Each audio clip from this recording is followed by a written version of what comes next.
Hi, I'm Jason Woods and you join me here at Swansea University to explore the significant research that's being done into printed electronics.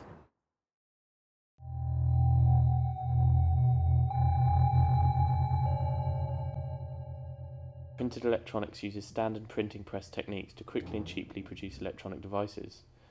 They're not printing the next generation of iPad, they're here to develop the next generation of smart packaging, wide area lighting and biomedical sensors. Here in the university's engineering department, every stage of the production process is controlled, from the production of the ink to the scrupulous testing of the final product. Heading up the research is Professor Tim Claypole of the Welsh Centre for Printing and Coating. We're in the university, the main is Professor David Gethin and myself who run the centre, and we have 10 postdocs and 10 PhDs working on this and related topics. When we start with some of these inks, for example, when we started with graphene, the cost of a coffee cup full of graphene was about the same as the GDP of the United States. In which case, when we're developing the ink, we have to use very small volumes. And the flexoproofer enables us to test small volumes and experiment on a cost-effective scale before moving up onto our larger press. The flexo press is an industrial printing press that is used to do large printing runs, to simulate industrial scale printing and to produce samples for testing. This is a complicated process that must be carefully controlled at each stage. Firstly, it is important to mount the substrate correctly so that it does not jam in the press. The next stage is to accurately mount the printing plate as this determines the quality of the ink distribution. The tension of the substrate is controlled electronically so that it does not tear because it is too tight or does not jam because it is too loose. As the material moves through the machine, the engineer monitors the process.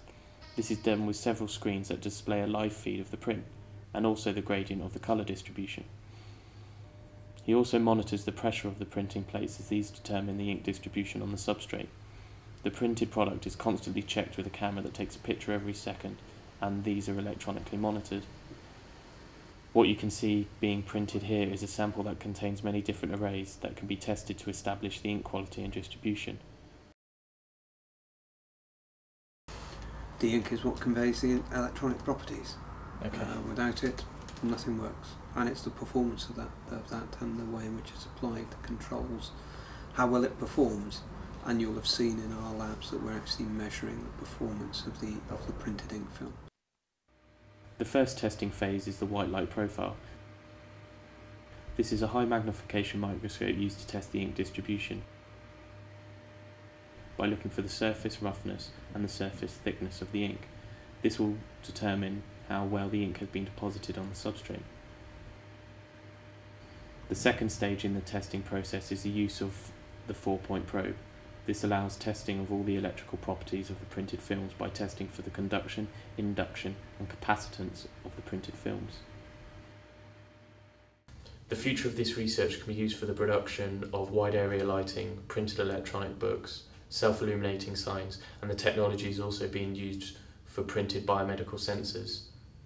Join me next week where we'll be investigating research into jet engines.